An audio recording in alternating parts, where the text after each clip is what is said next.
itirmişəm. İtirmişəm, gəncliyimi itirmişəm. Axşam özümü axtarıram səhər səni. Neyliyim ki sevmişəm bu qədər səni. Axşam özümü axtarıram səhər səni. Neyliyim ki sevmişəm bu qədər səni. Ahıma bax dərk elə ki küləkdir bu. Bir də göz yaşımdı yağış deməkdi bu. Lənətə gəlsin ürəyim ürəkdir bu. O məni bədbəxt eylədi bəxtəvər səni. Lənətə gəlsin ürəyim ürəkdir bu. O məni bədbəxt eylədi bəxtəvər səni. Axşam özümü axtarıram səhər səni. Neyliyim ki sevmişəm bu qədər səni. Axşam özümü axtarıram səhər səni. Neyliyim ki sevmişəm bu qədər səni. Ətri gülümdən almaq istəməzdin heç. Adını dilimdən almaq istəməzdin heç. Əlini əlimdən almaq istəməzdin heç.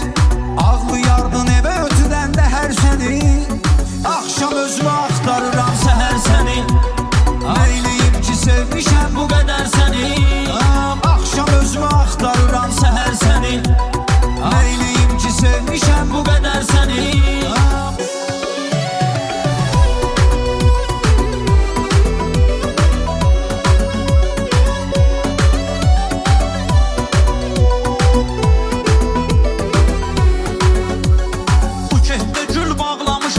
Yaşıva, gözlərə bax deyir ki piricin qaşıva.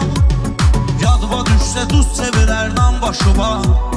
O qədər gözəlsən ki tutar nəzər səni. Axşam özümü axtarıram səhər səni. Neyliyim ki sevmişəm bu qədər səni.